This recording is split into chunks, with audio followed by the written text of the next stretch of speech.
বার্তা চলে যায় পৃথিবীর আরেক প্রান্তে একটা ভাই হাতের মধ্যে ব্যথা পেয়েছে, তার অন্তরে যদি ব্যথা না লাগে তাহলে সে মুমিন না। সুবহানাল্লাহ, কত বড় কথা বলেছে যে তুমি এক প্রান্তে আছো, আরেক প্রান্তে তুমি শুনতে পেয়েছ একটা মুসলমান ভাই আছে, সে কষ্টে আছে, তিনি কষ্ট পেয়েছেন এবং কি বিজাতীয়রা তাকে নির্যাতন করতেছে। তোমার অন্তরে যদি কষ্ট না লাগে, অন্তত পক্ষে একেবারে সর্বনিম্ন কথা যে অন্তরে ব্যথা লাগা, ও আফসুস করা, এটাও যদি তোমার মধ্যে না থাকে তাহলে তুমি মুমিনই না। আল্লাহু আকবার, কত বড় কথা আল্লাহ রাসূল বলেছেন। হযরত ইউসুফ আলাইহিস সালাম একটা দৃষ্টান্ত দেখায় দিয়ে গেছেন, ভাই ভাইকে কিভাবে ক্ষমা করতে হয়।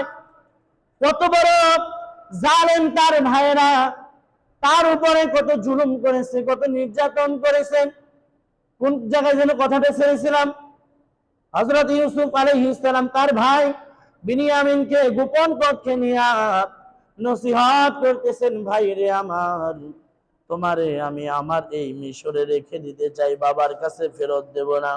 বলে কেন ভাই, বাবার কাছে যদি ফেরত না দাও তাহলে তো বাবা ইন্তেকাল করবে, এমনিতেই তোমার বিরহ যন্ত্রণা সহ্য না করতে পেরে বাবার চোখে আর পানি নাই, বাবার অন্তর এভাবে শক্ত হয়ে গেছে, বাবার মৃত্যুর শয্যায় প্রায় শাহিদ হতে যাচ্ছিল। তবে বাবা বলেছে, বিনিয়ামিন রে, আমি তোমার ঘাড়ের গন্ধ শুকে ইউসুফের ঘ্রাণ নেই। ও বিনিয়ামিন, কিছু সময়ের জন্য আমার কাছ থেকে ফারেক তুমি হবা না। ভাইরে, আমাকে যদি তুমি রেখে দাও, বাবা তো ইন্তেকাল করবে।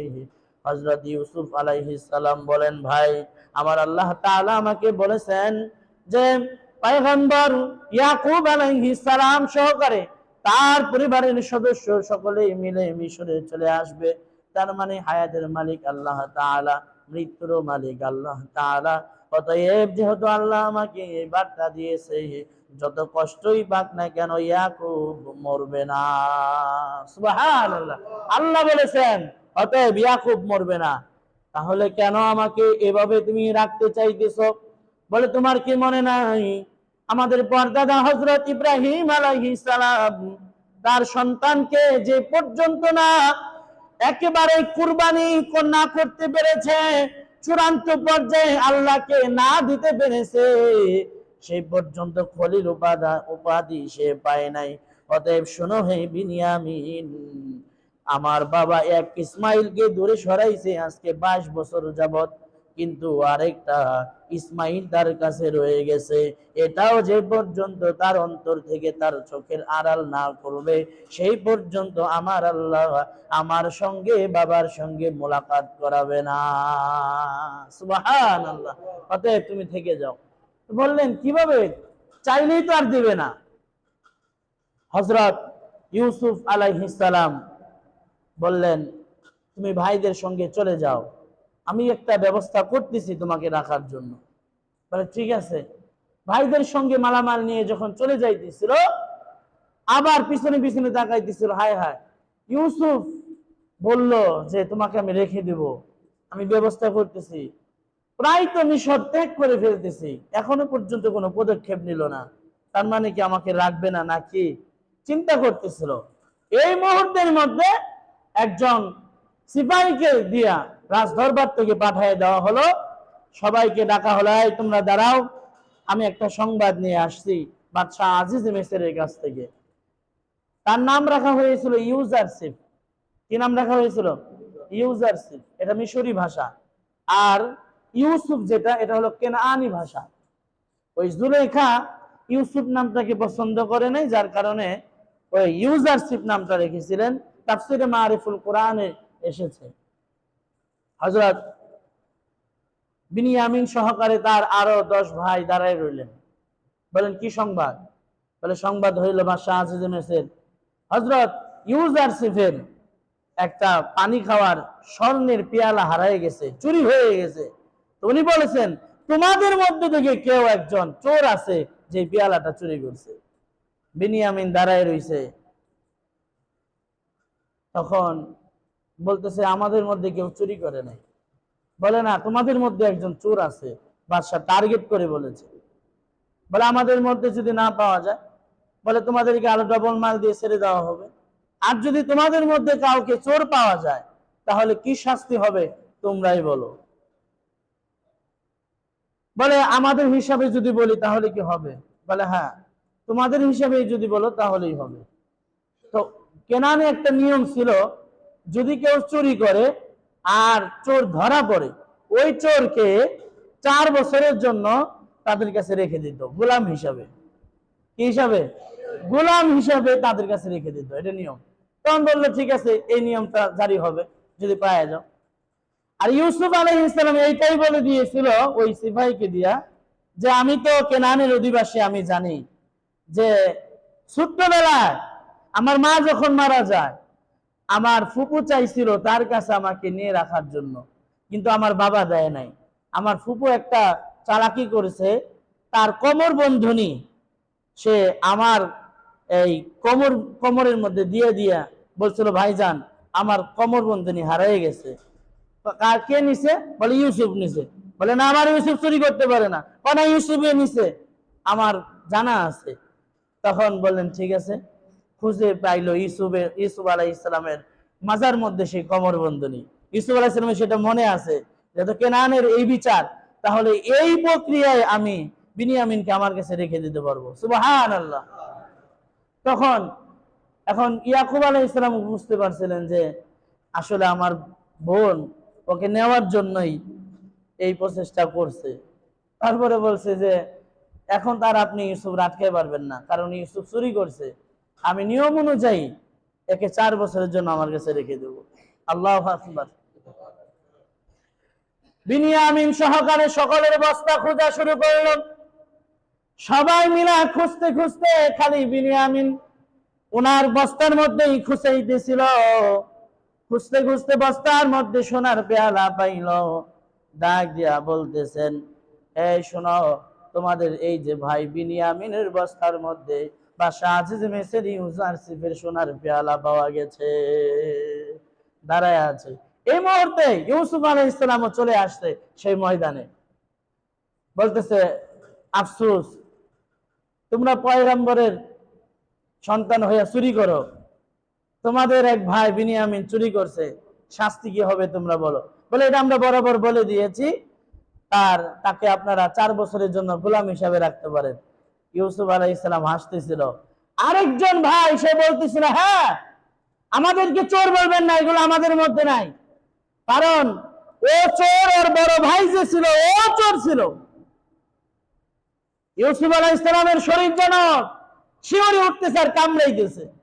কিভাবে তাকে চোর বললা তোমরা মৃত ব্যক্তিকে নিয়ে? বলে সেও ছোট্টবেলায় মনে আছে ফুপুর কোমর বন্ধনী সে চুরি করেছিল, অতএব তার ছোট ভাই এটা চুরি করতেই পারে, এটা স্বাভাবিক, অস্বাভাবিক কিছু না।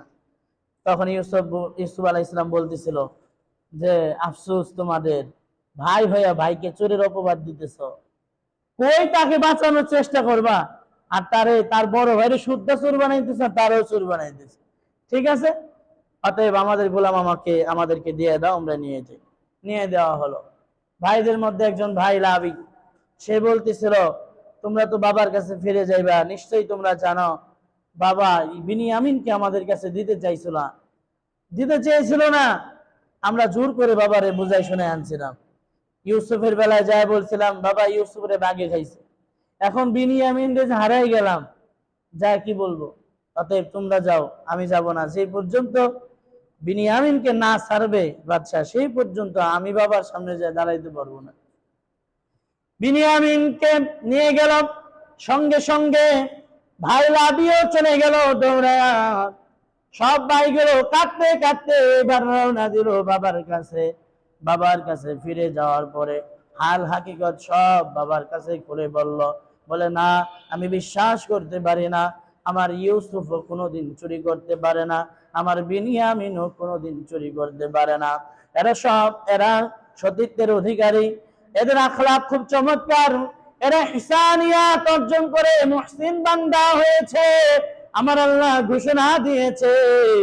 অতএব তোমাদের কথা মিথ্যা, আমার বিনিয়ামিন কখনোই চুরি করতে পারে না, এটা আমি মানতে পারি না। বলে আল্লাহর কসম করে বলি বাবা, বিনিয়ামিনের বস্তার মধ্যে সোনার পেয়ালা পাওয়া গেছে। হযরতে ইউসুফ আলাইহিস সালাম কাঁদতে কাঁদতে সকলের কাছ থেকে বিদায় নিয়া চির বিচ্ছেদ হয়ে আরো দূরে যায়, বৃদ্ধ মানুষ নিজে নিজে একটা ঘর তৈরি করে সেই ঘরে বসবাস করতে লাগলেন। একা একা সেই ঘরে বসবাস করতে লাগলেন। তোদের সাথে আর চলা যাবে না, তোরা শুধু মিথ্যা কথা বলস আর আমার সঙ্গে বেঈমানি করতেছস, পয়গম্বরের সাথে বেঈমানি করতেছস, না জানি আল্লাহ কখন গজব দিয়ে দেয়। আর আল্লাহ গজব দিয়ে দিলে সেখানে তো আমিও নিবেদিত হয়ে যেতে পারি, অতএব তোদের সাথে আমি নাই। হযরত ইয়াকুব আলাইহিস সালাম যখন একা একাই থাকতেছিল, মুরাকাবার মুশাহাদা ধ্যানের মধ্যে আস্তে আস্তে ডুবে গেল। কোন মানুষ মুরাকাবার মুশাহাদায় ওই পর্যন্ত ডুবে যেতে পারে না যে পর্যন্ত তার সঙ্গে দুনিয়ার কোনো সম্পর্ক থাকে। কোন মানুষ মুহসিনিয়াত হাসিল করতে পারে না যে পর্যন্ত দুনিয়ার মুহাব্বত তার অন্তরে ঘাস করে আছে। কেননা রাসূল বলেন, হুব্বুদ দুনিয়া রাসি কুল্লি খাতিয়া, সমস্ত ক্ষতির কারণ হইল দুনিয়ার মুহাব্বত। দুনিয়ার মুহাব্বতের কারণে আমার চিঠিটা হাতে নিল, হাতে নিয়ে পড়া শুরু করে দিল। ইয়াকুব কি লিখেছে দেখি। ইয়াকুব আলাইহিস সালাম লিখেছে, বিসমিল্লাহির রহমানির রহিম, আসসালামু আলা মান ইত্তাবাআল হুদা। এরপরে শুরু করলেন, আমি আল্লাহর বান্দা ইয়াকুব আলাইহিস সালাম বলতেছি, বাদশাহ আজিজ মিসর বরাবর লিখলাম, শুনেন হে, আমার একটা সন্তান ছিল ইউসুফ, যারে বাঘে খেয়েছে, যদিও আমি বিশ্বাস করি নাই। আমার ইউসুফ অনেক দিন পর্যন্ত আমার কাছ থেকে হারায় গেছে, যার বিচ্ছেদ বিরহ যন্ত্রণায় আমি অন্ধ হয়ে গেছি, বধির হয়ে গেছি, বৃদ্ধ হয়ে গেছি। আমি যার গ্রাম বিনিয়ামিনের কাছ থেকে পাইতাম, তাকে কি যেন মনে করে আপনি চোর বানায়া আপনার কাছে রেখে দিয়েছেন গো ইউজানসিব। শুনেন, আমি পয়গম্বর ইয়াকুব হইয়া বলতেছি, আপনি যদি আমার সন্তান বিনিয়ামিনকে ছেড়ে দেন, তাহলে আমি আপনার জন্য আল্লাহর কাছে দোয়া করব, আপনি আরো বড় আজিজ হয়ে যাবেন, আর মহামান্বিত হয়ে যাবেন। আর অন্যথায় যদি এর বিপরীত কোনো কিছু করেন, তাহলে আমি পয়গম্বর আপনার জন্য বদদোয়া করতেছি, আপনার চামড়া ঝলসে যাবে, আপনার কারামাত কোনো প্রকাশ পাবে না, কোনো কিছুতেই আপনি বাঁচতে পারবেন না। সুবহানাল্লাহ বলেন। হযরত ইউসুফ আলাইহিস সালাম চোখের পানি ছেড়ে ছেড়ে বলতেছিল, ভাইরা আমার, ইউসুফের সঙ্গে তোমরা কি আচরণ করেছো তোমাদের কি মনে আছে? বলে, আপনি কেন এগুলো জিজ্ঞাসা করতেছেন? বলে, আমাকে কি এখনো চিনতে পারো নাই? আমার বাবা আমাকে বলেছে চূড়ান্ত পর্যায়ে আমার পরিচয় এখন দিতেই হবে। শোনো, আমার পরিচয় আমি দিচ্ছি, আমি আর কেউ নই, আমি তোমাদের ভাই ইউসুফ। আমি তোমাদের ভাই ইউসুফ বলতেছি, যাকে তোমরা দীর্ঘ 22 থেকে 24 বছর আগে আমাকে কূপের মধ্যে ফেলে দিয়েছিল, আর বাবার কাছে রক্ত মাখা জামা নিয়ে বলেছিল, ও বাবা, ইউসুফকে বাঘে খেয়েছে, সেই ইউসুফ আমি। বিশ্বাস হচ্ছে না? সকালে বলতেছেন, হায় হায়, এটা আবার কিভাবে সম্ভব হয়?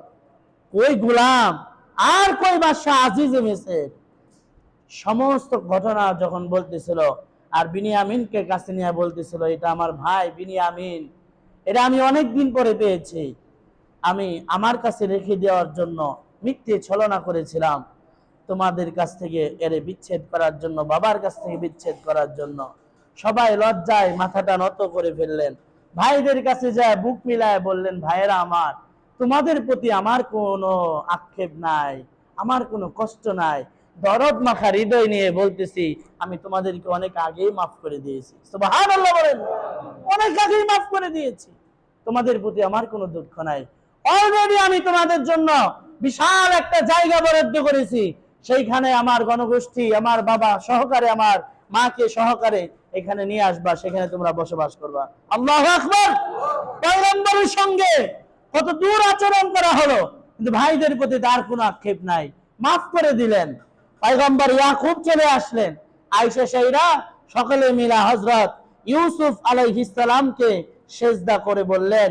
ইয়াকুব দেখে বলতেছেন, ও ইউসুফ, আজকে থেকে অনেক দিন আগে তুমি যে স্বপ্নে দেখেছিলা 11টি তারকা, চাঁদ এবং সূর্য তোমাকে সেজদা করতেছে, সেই নমুনা কি তুমি দেখতে পাচ্ছ? হযরত ইউসুফ আলাইহিস সালাম কাছে যায় বাবাকে তুলে বুকে জড়ায় বলতেছেন, বাবা ঠিক, আমি বুঝতে পেরেছি, আমি দেখতে পেরেছি। বাবা মাথা তুলেন। সকলে মিলে এবার যখন মোলাকাত করতেছিল, শোনেন এরপরও চক্রান্ত রয়ে গেছিল। ভাইদের মধ্যে একজন ভাইয়ের নাম হলো ইয়াহুদা। কি নাম? ইয়াহুদা। সে বলতেছিল আরেকজনকে ডাক দিয়া, শামুক তার নাম, বলতেছিল ভবিষ্যতে ইউসুফের বংশধর থাকবে নাকি ইয়াহুদার বংশ শক্তিশালী হবে তুমি জানো? বলে কেন, দেখতে পাচ্ছ ইউসুফের মান মর্যাদা বেশি, সকলে তাকে গ্রহণ করে দিয়েছে।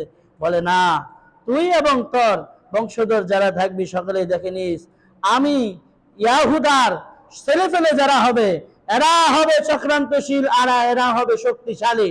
বর্তমানে আমরাও দেখতে পাচ্ছি সবচাইতে কুখ্যাত বেয়াদব আর অসভ্য যারা, সেটা হলো ইয়াহুদি জাতি। সেটা হলো কি? ইয়াহুদি জাতি। এমন কোন পয়গম্বর নাই যাদের সঙ্গে বেয়াদবি এই ইয়াহুদি সম্প্রদায় করে নাই। হযরত মুসা আলাইহিস সালামের সঙ্গে বেয়াদবি করেছিল চূড়ান্ত পর্যায়ে। চূড়ান্ত পর্যায়ে, এটা আমি এই ঘটনা আরেকদিন বলবো যে কত বড় বেয়াদব ওরা হতে পারে, নির্লজ্জ হতে পারে। যত নির্লজ্জতা, অশ্লীলতা, ফাহশায় যা কিছু আছে সব এই ইহুদি সম্প্রদায় ইসরায়েলদের পক্ষ থেকে হয়ে থাকে। আর ইসরায়েল যে বিষয়টা, এটা হলো বানি ইসরাইল।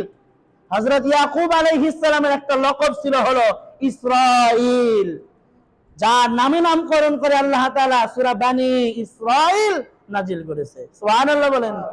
এই বানি ইসরাইল কারা এবং তাদের বংশবিস্তার কোথা থেকে কেমনে কি, এই সূরা বানি ইসরাইলের মধ্যে আল্লাহ তাআলা ব্যাখ্যা করে দিয়েছেন।